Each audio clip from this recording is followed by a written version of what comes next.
This is The Frequency. Today's Thursday, November 13th. I'm Mary Engish. Hey there.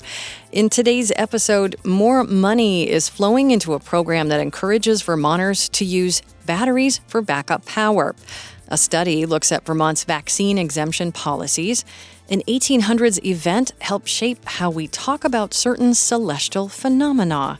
And a federal job training program for seniors will resume in Vermont after funding delays. We'll start with this news. There's a program that encourages homeowners to install a Tesla battery that can be used in the event of a power outage. And this week, state regulators have agreed to let Green Mountain Power invest up to $16 million in this personal battery energy storage program. Now, the program also allows Green Mountain Power to draw off those batteries during peak energy periods.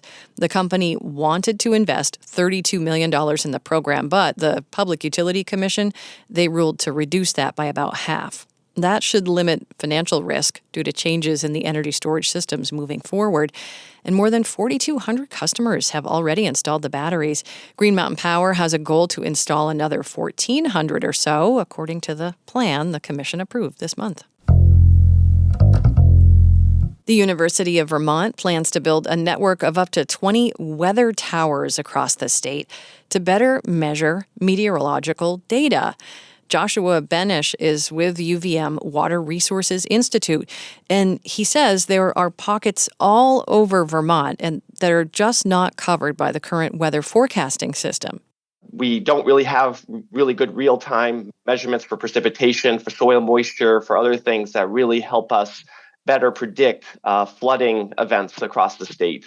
UVM has a zoning permit application in for the first tower. That'll be in Linden. And then the university is also working on applying for a second one in Duxbury in the spring. And we'll look forward to hearing more about this in tomorrow's Frequency podcast with Vermont Public's Howard Weiss-Tisman. 10 years ago, Vermont eliminated its philosophical exemption to vaccines, but parents could still opt their children out of vaccines for medical or religious reasons. People wondered at the time whether parents who previously used the philosophical exemption would just use the religious one instead. A new study suggests that's exactly what happened. Anthony Bald is one of the study's authors. He says states that fully repealed all non-medical exemptions achieved higher vaccination rates. And states like Vermont, on the other hand, that only partially repealed these exemptions, not so much. The effects for partial repeal are just much smaller. And that's in part because families can likely substitute toward other types of non-medical exemptions if they have those options. Bald says more research is needed on whether repealing exemptions lead to other unintended consequences, like higher rates of homeschooling. And Vermont's regular rifle season for deer opens this Saturday, and the Fish and Wildlife Department asking for the public's help to stop poaching. Poaching, that's the illegal capturing or hunting or killing of wildlife. So officials are asking for people who may have witnessed activities that indicate poaching to call the local state police office. Some signs might include hearing a shot in the night or seeing lights in a field where you normally wouldn't.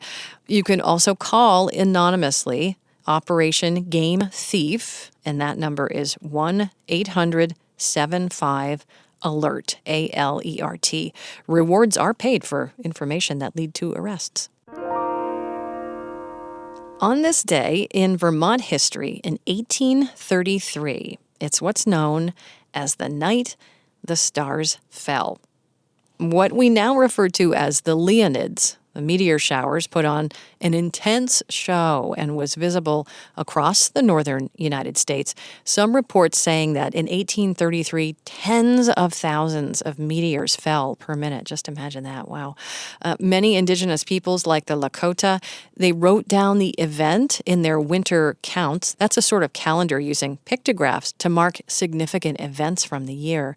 And indigenous peoples also gave the meteor shower that striking name, the night the stars fell.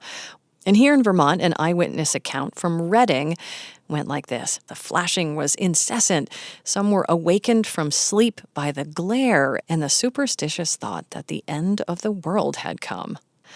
Well, Mark Breen is planetarium director of the Fairbanks Museum in St. Johnsbury, and he says meteors were really one of astronomy's last mysteries, and the closer study of them, that's due to this night the stars fell. Here's Breen with more.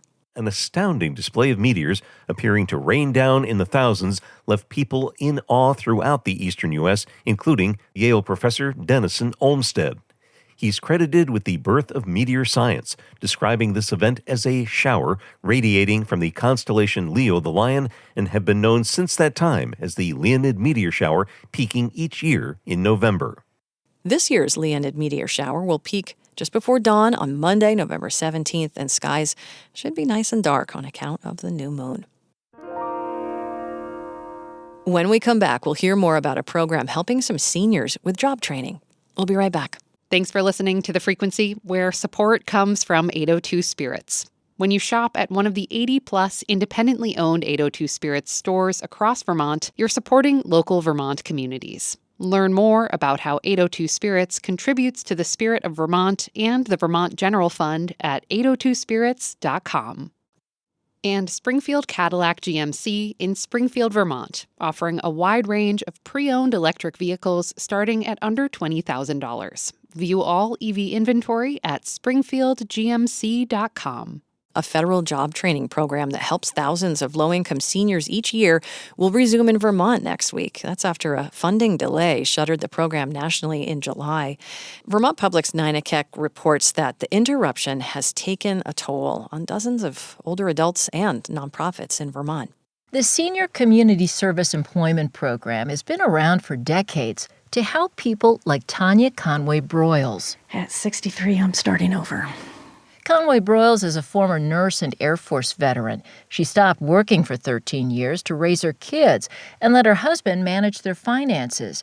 Now, in the midst of an ugly divorce, the Chittenden resident feels both terrified and embarrassed as she looks for work. And you're, floundering, looking at, oh my God, how am I going to, get a job? I have all of this experience. I'm smart, but I don't know.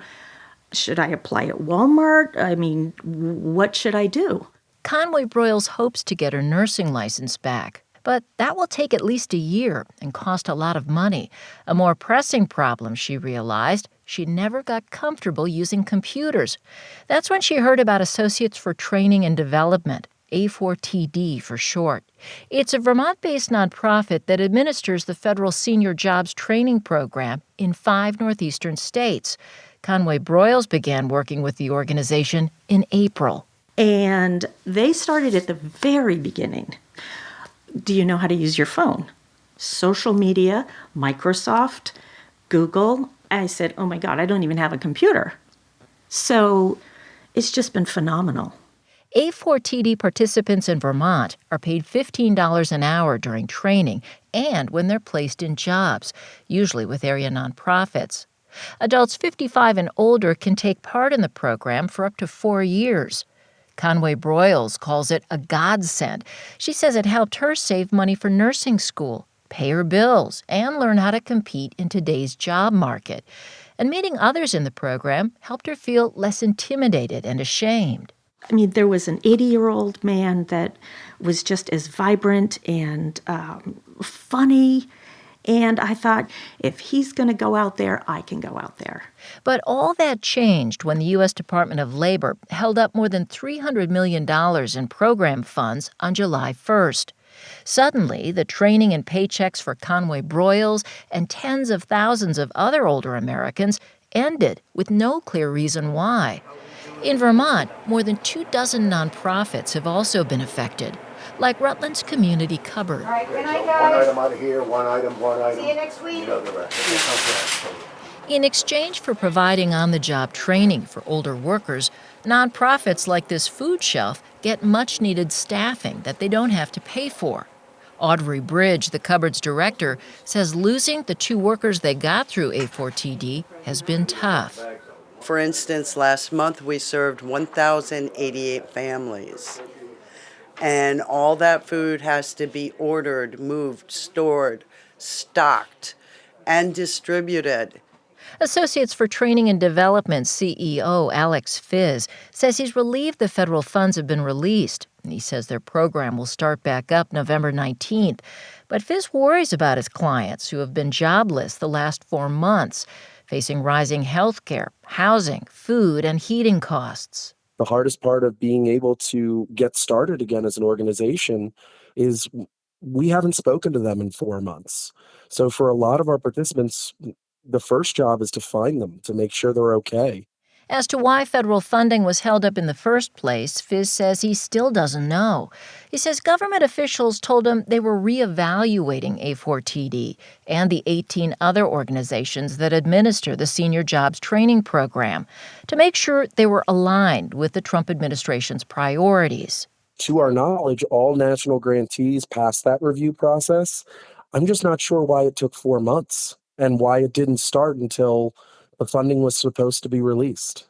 No one from the Department of Labor responded to requests for information. Now that there are stricter work requirements for some low-income seniors who depend on federal food aid, many advocates are watching to see how lawmakers fund the job training program going forward. Fizz says with so much discord in Congress right now, that remains uncertain. Nina Keck, Vermont Public. Learn more about this story at vermontpublic.org.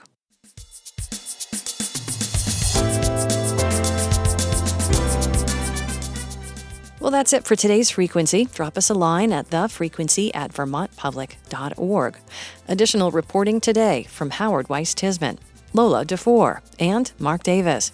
This Day in Vermont History from Vermont History Explorer and University of Nebraska Press.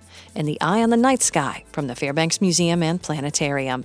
Peter Engish composed the music for this episode with interstitial music from Blue Dot Sessions and Universal. Adia Golston's our producer, with Stephanie Colombini editing. Talk to you tomorrow.